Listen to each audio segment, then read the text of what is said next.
Já estamos na nova temporada de Potter Entrevista. A temporada é a seguinte, é o título tá bem claro, tá? Que diabos, afinal, são esquerda e direita? Talvez das 3 primeiras temporadas, essa seja a temporada que você vai poder escutar isso aqui em 2029 e pode ser que seja atual, né? Porque eu tenho certeza que a gente vai continuar discutindo sobre isso, né? A gente tá discutindo isso há mais de um século, a gente vai continuar discutindo isso, então por isso que a gente tá falando. O que é esquerda, o que é direita, o Brasil pensa isso direito. Eu falei pensa direito, pensa esquerdo, não sei como falar isso aí, certo? Mas vamos lá, a gente tá trazendo pessoas aqui, e aí eu acho que aqui é legal de trazer pessoas que trabalham com isso diariamente. Pessoas que escolheram que a vida possa ser assim, né? E aí eu vou trazer agora aqui, e tá sentado na minha frente, que sempre é mais legal, o analista político, acertei? Cientista político, acertei? Mais ou menos? Cientista como profissão, não, mas analista dá pra dizer. Então analista político e professor Gregório Grisa. Como é que tá, cara? Tudo bem? Tudo bem, tudo tranquilo? Essa pergunta é fácil de ser respondida. Porque primeiro tem que separar ela em duas, né? Ou uma coisa não tem nada a ver com a outra. Ela não é que seja complexa de ser respondida, mas ela demoraria um tempo se a gente for buscar na história um pouco da definição do que é direita e esquerda e tentar diferenciar o que é na história e o que é hoje. E como o Brasil encara essa definição. Se você pegar na questão clássica, direita e esquerda vem da Revolução Francesa, né? Jacobinos, girondinos, divididos na Assembleia Constituinte da Revolução Francesa. Tu tem, e aí é literal, à esquerda do presidente da Assembleia estavam os jacobinos, que representavam aquele grupo que defendia a burguesia nascente e os trabalhadores, e os conservadores estavam à direita. Vem daí essa divisão. A gente chama de esquerda e direita também por isso? A gente chama por isso. A raiz da nomenclatura é essa. E claro, desde lá você tem o absolutismo acabando, as monarquias acabando, e tu tem uma burguesia nascente, urbanização em escala cada vez maior na Europa, e tu tem trabalhadores aliados nesse momento histórico à pequena burguesia. E a alta burguesia já nascente um tanto aliada com a nobreza ainda, e o clero. Então tu tem a esquerda e a direita nesse sentido, de interesses, enfim. A República já era quase um consenso, porque estavam, afinal de contas, fazendo uma constituinte, né? Mas a divisão esquerda-direita vem daí. Hoje em dia, cara, para conceituar isso, me parece que a gente teria que escolher antes do que a gente está falando. Por exemplo, a gente está falando de economia? Entendi. A gente está falando de política. Ou vamos convidar alguém e perguntar a essa pessoa, você é de direita ou de esquerda? E depois acrescentar esses critérios. Você pode ser de esquerda ou centro-esquerda na economia, e você pode ser uma pessoa um tanto conservadora, por exemplo, em relação aos costumes, às liberdades individuais, a questão, enfim, né, que envolve os tabus morais, né? Então, a primeira coisa que me parece no Brasil que é uma combinação nova, né? Que é essa de você... Há um grupo político que venceu a eleição, enfim, que cresce cada vez mais, de você ser de direita na economia, né? Ser liberal de alguma forma na economia e ser conservador do ponto de vista dos costumes. É uma combinação que fere um tanto a clássica definição do liberal, né? Você tem o colega aqui, o PG, Sim, Paulo Germano, que ele tem uma coluna interessante quando ele diz, olha, tem que se decidir, você é liberal ou você não é liberal. Se é liberal, é para ser nos costumes também. Você está interessado na sexualidade das pessoas, com quem elas dormem, se elas usam drogas, se elas não usam, o comportamento delas, se elas tomam alucinógenos ou não. Ou você está interessado em liberdade econômica, abertura de mercado, enfim, menos participação do Estado, né? Me parece que hoje há um hibridismo, né, nesse grupo político que venceu. O que eu sinto assim é que é quase impossível tu ser em todos os sentidos da tua vida disso. Porque a sociedade, aí envolve a economia, o que tu quiser, ela é maior que tu em cima disso aí. Tá, eu sou um cara que eu sou do PCO, entende? Quando eu vou no supermercado eu já tô participando, eu já tô saindo um pouco do PCO, né? E a mesma coisa, se eu sou do Novo, em algum momento também eu vou, né? Eu não sei se eles são extremos, tá? Só peguei exemplos aqui em cima disso. Tem como isso acontecer? Ou um cara que se fecha nisso, ou uma menina que se fecha nisso, ela vai estar um pouco afastada da realidade. Cara, a gente, como sujeito, é muito limitado na compreensão da realidade, né? Inclusive, eu tenho dito bastante que tem faltado a ordem de grandeza das coisas, se você pegar o debate público e o que realmente importa, é um caos o país, cara.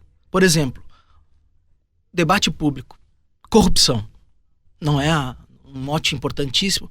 A corrupção não está entre os nossos 10 principais problemas nacionais se a gente falar em ordem de grandeza. O Cabral roubou 500 milhões, ele só mulher, papapá. 500 milhões é um dia da previdência do Estado dele. Do déficit, não do pagamento. Mas tu tá querendo dizer que a corrupção é algo menos importante, não deve... Não, nada disso. Mas a dimensão de grandeza, né? Uma coisa é a gente falar... a Petrobras assumiu 6 bi, né? Na época que a Lava Jato estourou. Cara, a gente só nega 400 bi. A Petrobras não é importante? Importantíssimo. Mas a ordem de grandeza... Por exemplo, a questão educacional. A gente tem um conjunto de desafios da aprendizagem, formação docente, infraestrutura. Aí nós estamos discutindo agora ideologia de gênero, né? A gente está com uma pauta, que é a questão da escola sem partido, tentando atacar um problema que a gente não sabe a dimensão, com medidas quase impraticáveis, que são subjetivas, né? Quem define o que é doutrinação? O diretor, o vice-diretor, o governador, o secretário, e muda a gestão, como é que segue sendo eles? Tu entende a questão da dimensão? Então, você se considerar totalmente de esquerda, totalmente de direita, sob todos os ângulos, todos os temas da vida pública, é um pouco de pretensão da gente achar que eu vou entender de micropolítica e também vou entender sobre questões culturais dos indígenas, entendeu? É um universo gigantesco. E a gente é mergulhado em contradição nesse sentido. Eu tenho usado a metáfora, Patrick, que é a metáfora do amortecedor, para simplificar o que vem acontecendo de 2017 para cá, do ponto de vista ideológico e político no Brasil. Da Constituição para cá, de 88 para cá, na gestão do país, basicamente se dividiram 2 grandes partidos, o PSDB e o PT. Eu vou chamá-los de 2 amortecedores, um da centro-direita, vamos dizer assim, e outro da centro-esquerda. Por que eu estou chamando de amortecedor? Porque eles brecam a possibilidade de viabilidade eleitoral da extrema-esquerda e da extrema-direita. Historicamente brecavam, né? O que acontece nessa última eleição agora? Tu tem o PSDB ruindo do ponto de vista eleitoral, né?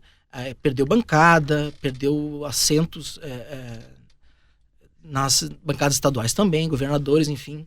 Perdeu o seu eleitor cativo do Sudeste, o eleitor cativo do Sul, que migrou para um campo político que... inclusive a imprensa chama pouco, são poucos os veículos que chamam o grupo político do Bolsonaro de extrema-direita. Entretanto, na ciência política, inclusive, acho que foi o Nexo tem uma entrevista muito interessante sobre isso, com 3 cientistas políticos que estudam o Ocidente, que eles classificam com toda tranquilidade o grupo político de extrema-direita, pela linguagem, pelo discurso, pela postura, pelo histórico. E eles encaram extrema-direita como a gente pensa que é extrema-direita, como está naquele imaginário popular? Racista, ou é uma outra classificação para que você... Eles levam em conta isso, sim, porque há uma prioridade do que é dito para você conceituar algum político. Entendi.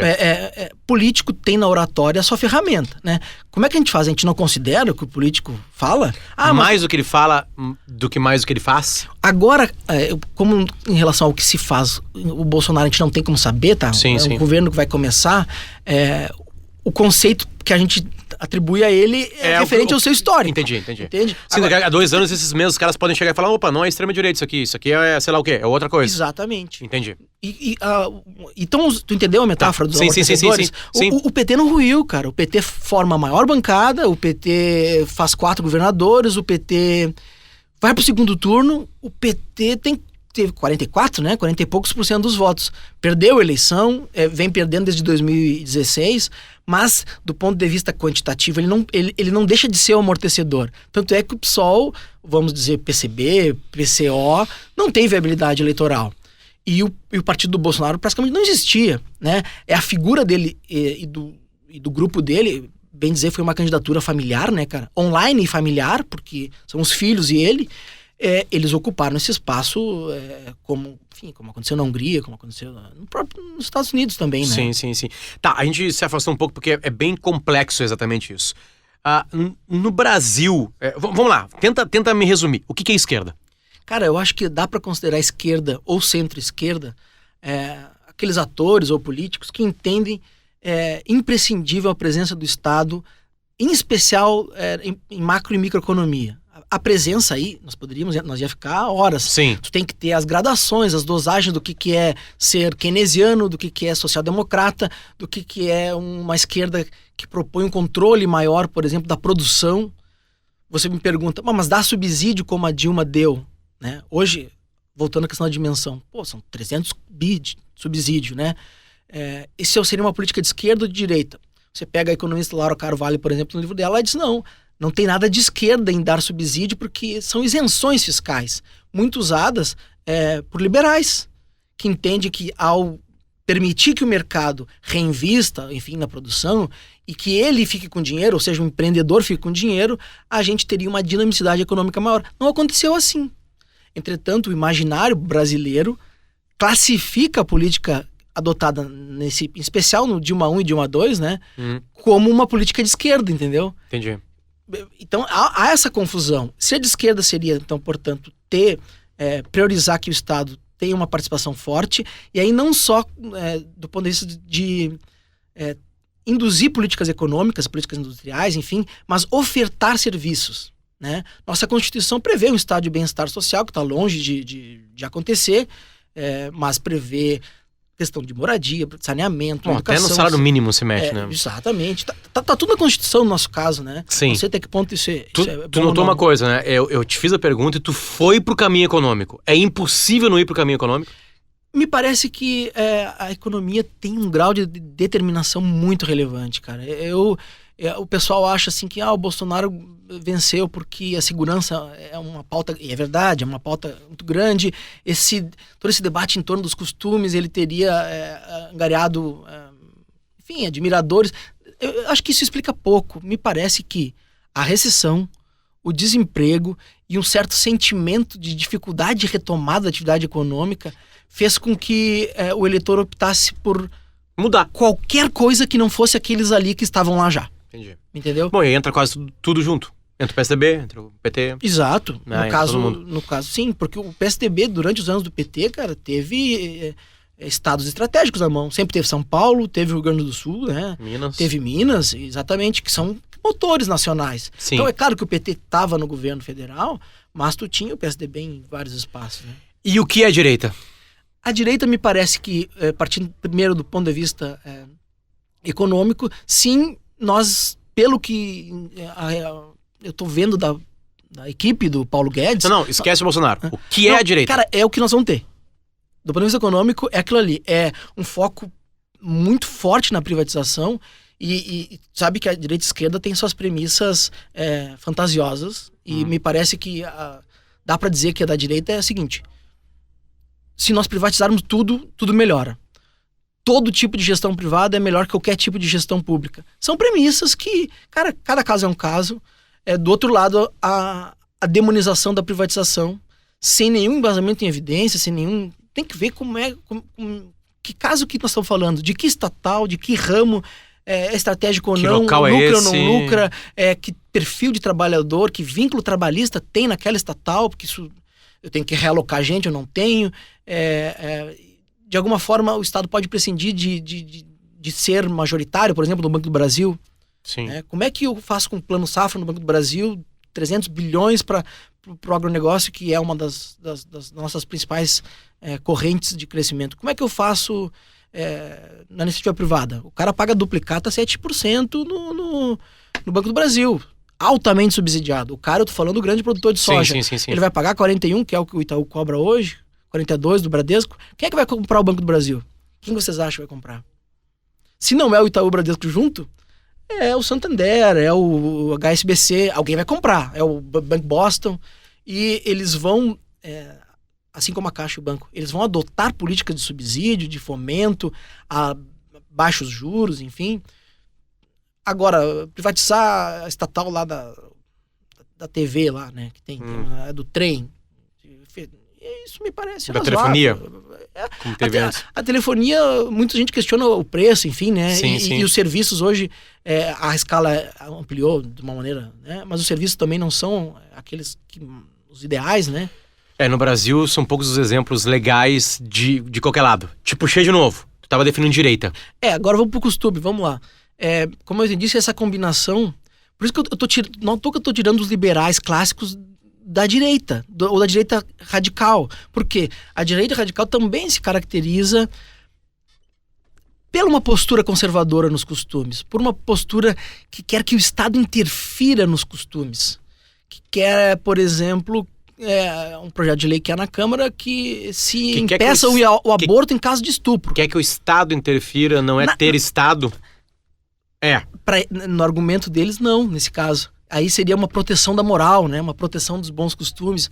Mas se você propõe que uma mulher que foi estuprada não tenha o direito de retirar o filho, é uma intervenção do Estado poderosíssima, né? Ou que, por exemplo, regule teu consumo de alguma droga. Os temas tabus, né? Por exemplo, ou a retirada de cotas, por exemplo, que é uma afirmação que o Bolsonaro fez muito na campanha, né? Que iria rever a questão das cotas, que é uma intervenção burocrática do Estado, ou seja, não tem custo nenhum.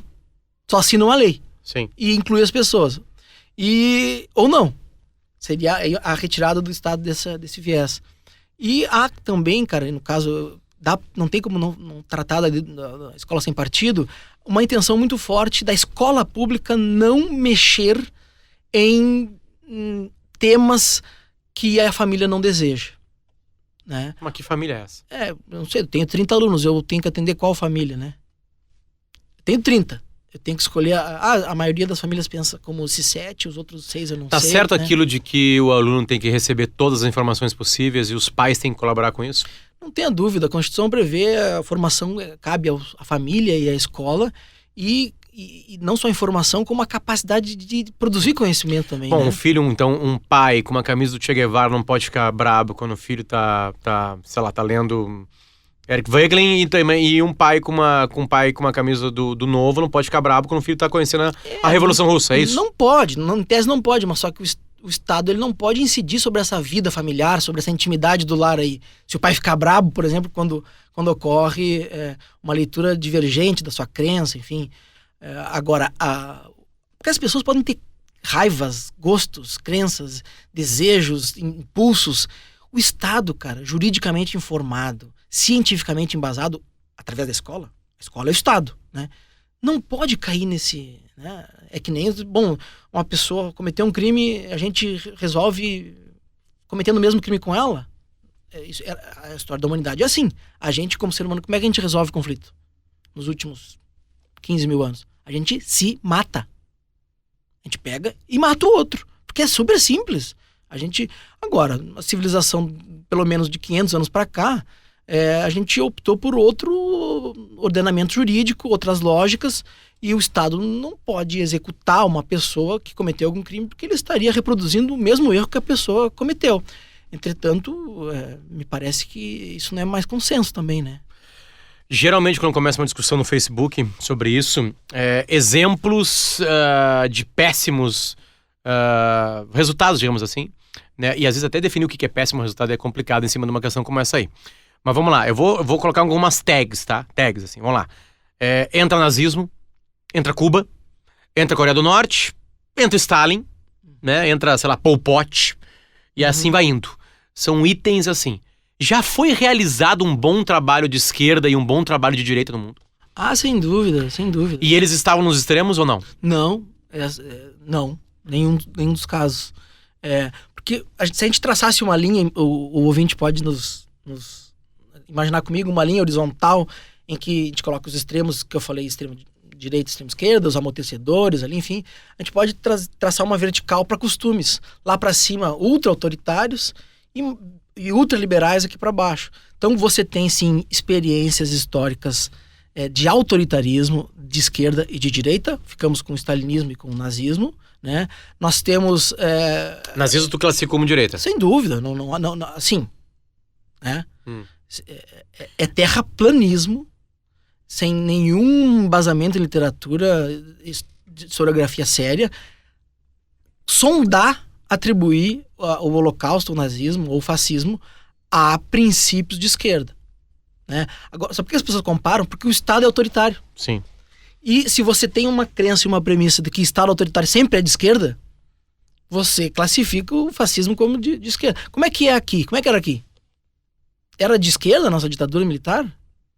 A do Pinochet era de esquerda? Não, eram ditaduras de direita autoritárias. Fortes. Cuba tem sido usado sempre como um exemplo de Estado autoritário de esquerda. Enfim, então, agora, deram errado. A tua pergunta é, há exemplos... Bom, a mediação que os amortecedores aqui eles fazem, e aí tu pega, podemos colocar os partidos socialistas, francês, português, Partido Trabalhista inglês, Partido Democrata nos Estados Unidos, o Partido Socialista espanhol, pegamos esses exemplos, né? Tu tem, pós-Revolução dos Cravos, por exemplo, em Portugal, o Partido Socialista por um bom tempo no poder, e conquistas de estado de bem-estar significativas, realmente significativas. Pode ter a França como exemplo, tu pode ter a Espanha pós-Franco como exemplo, de estados, até do sul da Europa, que são mais pobres do que o norte da Europa, né? De estados que conseguiram garantir para a população qualidade de vida, serviços razoáveis, coisa que nós nunca conseguimos. Inglaterra pós-guerra, o próprio Estados Unidos pós-guerra, exemplos... Tu misturou esquerda e direita agora, né? Tu tá citando exemplos múltiplos ou não? Não, eu tô falando de vamos chamar aqui, porque o pessoal, eu não sou da economia, então o pessoal vai ficar puto comigo. Mas vamos chamar de keynesianos, ou exemplos de estado de bem-estar, exemplos da social-democracia amadurecida. Porque eu tenho melhores exemplos, mas na hora que eu disser, o pessoal vai dizer, não, mas aí não dá pra comparar, tá? Vamos pegar a Escandinávia. Noruega, Finlândia, Dinamarca, Suécia. Lá tu tem uma correlação muito bem sucedida de um estado muito forte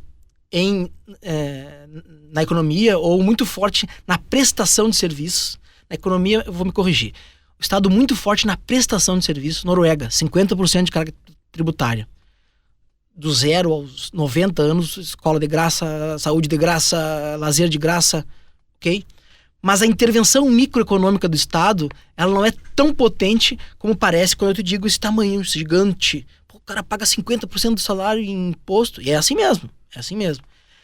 Há uma liberdade econômica de empreender, de fazer negócios internacionais e uma regulação só onde parece, vamos dizer assim, plausível que haja regulação. Mas há uma liberdade econômica com um Estado grande.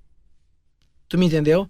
E do ponto de vista dos costumes, sempre pioneiros, né? Licença maternidade de 2 anos, licença paternidade de 2 anos, liberdade de expressão cultural, vivência sexual, enfim, que nós estamos muito longe. E nós confundimos muito essas coisas. E se eu te disser que nas escolas agora, Finlândia é sempre citado como um exemplo, mas as escolas trabalham com educação sexual em uma idade bem menor por lá do que a gente trabalha aqui. Alguns podem classificar esses países de sei lá, como é que chama o negócio? Esquerdopata, esquerdistas. Há uma confusão muito grande na cabeça das pessoas. O pessoal está confundindo trabalhar desigualdade de gênero. Eu em aula trabalho desigualdade de gênero. O que é isso? Salário de mulher e homem diferente, o número de horas trabalhado no ambiente doméstico diferente. Isso é desigualdade de gênero, viu, gente? Gênero não é um travesti. As pessoas acham que isso é incentivar a homossexualidade. Quero trabalhar educação sexual para prevenir o nosso alarmante índice de gravidez na adolescência, prevenir doença sexualmente transmissível. O que o pessoal acha? Sexualidade precoce. Sabe? Tem comunista criando sexualidade. Isso é uma bobagem, gente. Isso é uma bobagem. Isso acontece em todo mundo desenvolvido e é por essa razão que os índices deles são infinitamente melhores. Não tô dizendo que essas pautas trabalhadas em escola resolve tudo, não é isso? Sim, claro. Mas é importante, se não é escola, quem? Né? Se não é educação, quem? Então, cara, quem que não quer uma Noruega? Que é exemplo do melhor. É que a Escandinávia o pessoal tira dos exemplos porque é muito bom, né, cara? Que é muito bom. Sempre vai ter, eu lembro de uma resposta do Mujica sobre drogas e sobre maconha, né? E o Brasil, Mujica, foi pro Globo até uma entrevista pra dele. E o Brasil pode fazer a mesma coisa que o Uruguai. O Brasil é muito grande, tem muito mais gente, muito mais fronteira. Eu não sei. Foi essa a resposta outra dele. Cultura. Eu não sei. Cara, Isso sempre importa, porque a gente importa conceitos, né? Não nasceu no Brasil o conceito de esquerda e nem de direita. A gente importou. Será que essa importação não ficou uns pedaços lá com a Polícia Federal, alguma coisa assim? E que aqui a gente tem que achar alguma outra maneira? Porque são 200 milhões de pessoas. 17 milhões. É muita gente. Nós vamos parar em 225. Em 2025, pelo menos essa é a promessa, né? Ou 2050, não lembro exatamente quando. Mas assim, não tem que ter uma outra coisa aqui, não é mais difícil de fazer aqui. Tem que ter, sei lá, a gente tem que pegar conceitos importantes dos Estados Unidos, que é um país parecido com a gente em tamanho e em história, lá teve escravidão também, importar algumas coisas da França, outras coisas da Inglaterra, tem algumas coisas de conservadorismo também. Os conservadores mais clássicos ficam muito brabos, que a gente usa a pé da letra a palavra conservador, né, de conservar. Não é somente isso, é muito mais complexo que isso. Não tem que ser um mix de coisas? Tem que ser um estudo de múltiplas experiências, não há dúvida. O problema é que o grau de reducionismo que a gente tem trabalhado é captar um conceito, digamos que seja direita e esquerda, parcialmente, né? Um conceito que, eu sou de direita, mas eu tô me referindo, como a gente falou antes, a só elementos de costumes, morais. Eu vou ver lá, eu acho importante creche. Paga pelo Estado. Então, põe um pouquinho no teu... Porque talvez não seja tão de direita, e vice-versa, né? Então, assim, o caso do exemplo do Mujica, é óbvio que há uma complexidade imensa em relação a pensar isso no Brasil comparado com o Uruguai. A minha questão até é mais se a gente deve se debruçar ou deve haver liberdade para a gente falar sobre isso, ou sempre vai ser algo que vai nos dividir sempre e ser atritoso e não pedagógico, tu me entende? Cara, hoje... acompanhando em especial, eu tenho uma política no Twitter que é a seguinte, né? Eu sigo pessoas que pensam diferente de mim, em escala muito maior do que eu gosto de uns e eu... É por isso que tu me segue. Também. Por isso também. me segue, né? E a gente sempre pensou diferente um pouco mesmo, né? Arroba eu passo Deu já agora aqui primeiro. Vai. Grisa Gregório. Grisa com Z. Não, com S. Com S. Só pra complicar. Cara, eu tenho notado que tu tem diagnósticos de liberais, por exemplo, muito mais precisos do ponto de vista da economia, preciso aí da evidência, do estudo, da simulação, do que setores da esquerda, que é onde me enquadram em geral, né? Sim. Há um tema de casa urgente, portanto, da esquerda, e em estudar economia, em estudar experiências exitosas, boas práticas. O que tu tá me dizendo, em outras palavras, cheio de dedos que tu pode apanhar, é que hoje no Brasil, em discussão de economia, o que vai realmente movimentar a nossa vida, a direita, entre aspas, ela é muito mais próxima da realidade do que a esquerda. Eu não sei se eu colocaria, por isso que eu separei a direita. Eu colocaria os liberais técnicos. Tá, obrigado. Porque tu tem blocos de economistas de esquerda que também são muito competentes e muito sérios. Entretanto, eles precisam no discurso, trazer junto um conjunto de mitos que envolvem a gestão do Estado. A questão da Previdência talvez seja a mais caricata de todas, né? Porque se eu sou de esquerda, eu tenho que ter todo um cuidado ao analisar a possível reforma da Previdência, porque há uma premissa de que ela retira direitos em todo o meu campo político. Então, por que eu tenho que ter cuidado? Porque se eu não carregar isso também, eu tô me separando daquele meu ouvinte cativo, daquela pessoa que me admira. É ruim isso, Gregório. Cara, é horrível, porque na verdade tu não senta pra conversar com... Primeiro, tu não senta com os diferentes. Segundo, que tu fica, né, tergiversando pra tentar dizer o que tem que dizer. Então, quando eu digo tema de casa, é isso mesmo, né? Talvez tu faça no futuro um podcast sobre Previdência, ou talvez já seja até votado, enfim. Mas há muito desconhecimento em relação a isso. A questão tributária também, viu? Reforma tributária também. Tem um meio termo, que pode ser de centro-esquerda ou centro-direita, muito amadurecido sobre isso, cara. A questão tributária, tu tem um economista que foi citado por 5 candidatos, que é o Bernardo Apia, enfim. Então, os caras sabem o que tem que fazer. A educação é a mesma coisa, cara. A educação, a gente sabe o que tem que fazer. A gente tem todas as pistas de melhores práticas dentro do Brasil mesmo. Aí o presidente nomeou agora alguém que vai tratar de outras pautas, cara. Alguém que nunca geriu né? Que vai estar preocupado com escola sem partido ou sem censura, né? Cada um classifica de um jeito. Comitê de ética em cada escola. com o que ele chama de ideologia marxista mergulhada. Cara, o Luciano foi aluno da minha mãe. Na escola do ensino médio, cara, quanto tu leu de marxismo? Eu devia ter aprendido mais com a tua mãe, na verdade, sobre língua portuguesa. Cara, foi isso que ela me deu aula. Pensem vocês aí que estão nos ouvindo, quando que vocês pegaram o Capital com marca-texto, resumiram, pegaram a ideologia alemã, né? E, cara, não tem que ser lido isso, pelo amor de Deus. Marx, Weber e Durkheim são os pilares do conhecimento sociológico. É como se eu desse biologia sem falar do Darwin. É como se eu desse física sem falar do Newton. Agora, achar que existe uma doutrinação sistêmica nas escolas brasileiras e que esse é o grande problema da nossa falta de aprendizagem, dos nossos limites, cara, isso Marx estava certo ou não? Em quê? Que bela... Na cara, barba. Como analista político, errou muito. Como economista, desvendou muito das microestruturas do capitalismo. Pronto. Se eu sou marxista, o pessoal vai decidir aí. Então me diz uma coisa, o que tu tem de esquerda? Primeiro, minha formação... Essa pergunta que eu tô fazendo pra todo mundo, tá? O que tu tem de esquerda? Minha formação, ela é bem de esquerda do ponto de vista familiar, né? Meu pai é comunista. E na trajetória, assim, de tu não tá mais falando com o teu formação... pai, né, hoje em dia? Não, eu falo muito com não ele. Tá, não gosto mais de ti. A gente não entra nesses que daqui a pouco eu vou perguntar pra ti que tem direito, né? Não, tenho muitos amigos no pessoal que já me acham de direita. Mas não, eu sou uma pessoa, sem dúvida, no campo de centro-esquerda, com formação que eu li, entendeu? Eu li durante um bom tempo no mestrado a obra original do Marx, porque me parece que é uma obrigação do cientista social, a gente tem que conhecer. Eu transitei para uma literatura mais contemporânea. Na área da educação, Paulo Freire é uma coisa, né, pessoal?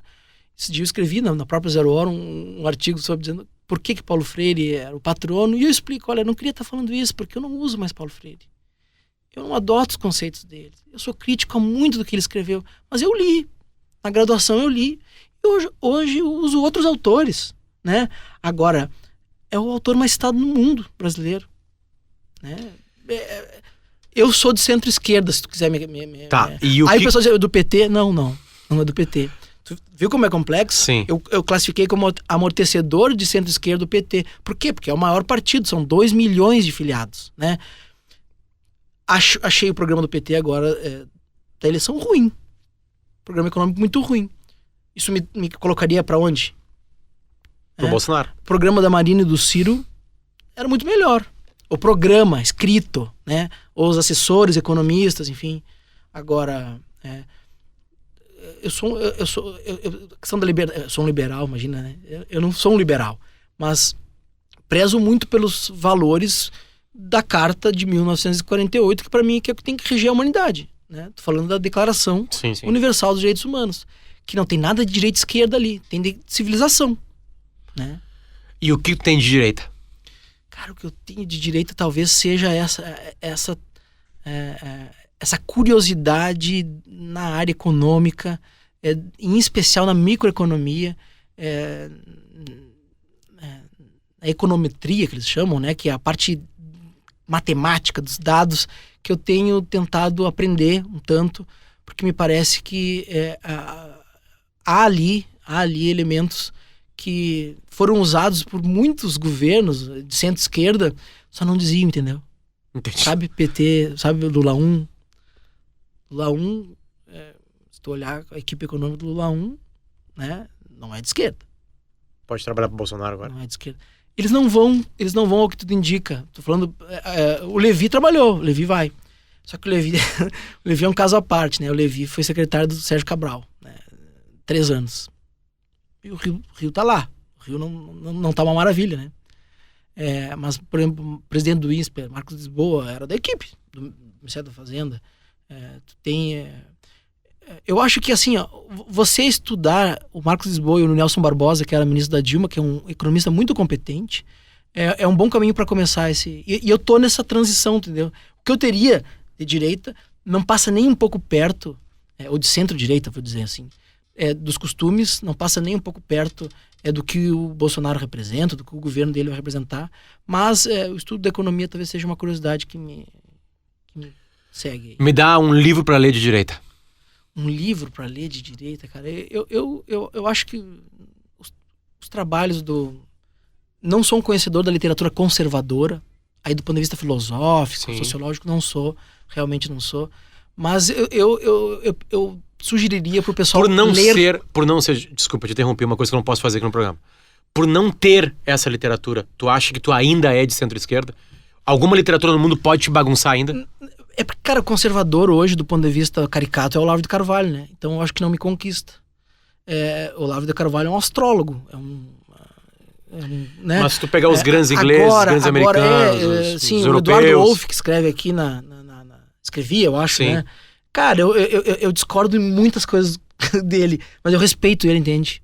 Ele tem uma leitura, a própria tradução dos conservadores não é muito ampla no Brasil, porque é inglês, enfim, e o que se traduz mais foi uma nova esquerda, ou filósofo de centro, ou de diversidade. Tô falando aí Foucault, tô falando Habermas, tô falando da escola de Frankfurt, né? Stuart Hall, e por aí vai. Mas tu viu a facilidade que foi para te citar alguns exemplos de esquerda? Mas esses aí não são de esquerda. Esses aí daria pra dizer que eles são... Mas também não são de direita, bem longe. Não são de direita. Mas, estritamente do ponto de vista econômico, eu leria esses liberais que eu mencionei aqui. O Pedro Neri é um economista bem interessante. E agora aqui pra esquerda, um livro pra ser lido.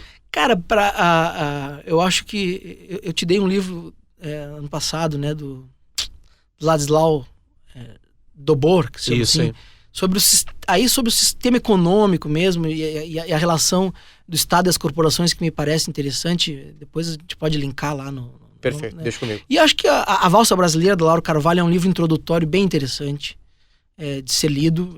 3 tardes você lê, né?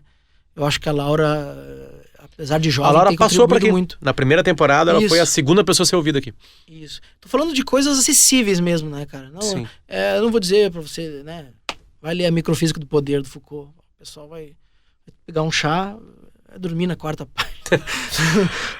Gregório Grizza, obrigado pela participação aqui. Eu que te agradeço. Volte sempre. Tem alguma coisa mais a falar? Cara, tu entrou aqui mais de esquerda ou mais de direita? Sai como daqui? Eu saio de centro-esquerda ainda. Mas eu tenho ouvido os podcasts e tenho aprendido muito. E me parece que esse exercício de escuta ele é urgente no nosso tempo. Como tu mencionou, as redes sociais, cara, elas são caricaturas. Ontem fiz uma fala breve sobre a Semana da Consciência Negra e concluí lendo uns 10 comentários de caixa de comentários da notícia de internet. Não anônimos. Cara, é impressionante. Te assustou? É assustador. Nisso então, eu vou te falar que nisso eu sou bem conservador. Eu sigo bem... Porque tu não lê ou tu não... Não, eu sou conservador no sentido de ouvir as pessoas. Porque às vezes a gente ficou muito tempo sem poder falar, né? E a gente quer gritar. E acho que a rede social é uma coisa maravilhosa. Tô fazendo uma coisa que eu nunca fiz aqui, dando opinião. Quer dizer, dando opinião mais claramente, né? E a nossa avó falava, né? Escuta mais. Escutar é bom. Bagunça eu acho engraçado as pessoas que têm certeza. Eu nunca fui tão bagunçado na minha vida. E eu nunca fui tão feliz na minha vida. Eu tô perdido. Eu tô largado num oceano com onda de 2, 3 metros. Eu era muito, vamos dizer assim, dogmático em algumas questões. Nós já falamos várias vezes, né? Há muitos anos atrás, e a gente divergia, enfim. E nós temos amigos em comum que a gente conversa sobre isso. E eu me sinto melhor também por abrir esse flanco mais, assim. Isso não quer dizer que você vai, né, cara, se transmutar como um camaleão ideológico, né? Agora, você tem suas convicções, mas elas não precisam ser conflitantes com todas diferentes. Ainda mais numa gestão pública, cara. Pra mim hoje tá claro. Gestão pública, evidência, política pública com base no problema, entende? Tem problema, cara... O Brasil tem 60% de negro, 2% na universidade. O que a gente faz? O cara foi lá e criou uma ação afirmativa, tá dando certo. Cara, o Brasil tem 45 milhões de pessoas sem comer. O que a gente faz? Vamos dar R$150. Tá aí as duas políticas, Bolsa Família e a ação afirmativa. as melhor avaliadas pelo Banco Mundial, cara. Que o Banco Mundial não é uma entidade trotskista, né? Então, tem muita coisa pra fazer, cara. E eu tô aprendendo ainda. Gregório, obrigado. Volte sempre. Este é o Potter Entrevista, estamos na 3ª temporada, ela se chama Que Diabos, Afinal, São Esquerda e Direita? Tomara que você tenha ficado bagunçado, tomara que você tenha ficado com mais certezas, ou seja, alguma coisa tenha acontecido na sua vida depois desses minutos aqui, certo? Um beijo pra vocês, a gente volta a qualquer momento pra tentar desvendar essas 2 palavrinhas maravilhosas da nossa vida. Não briguem no Twitter. Tchau, tchau.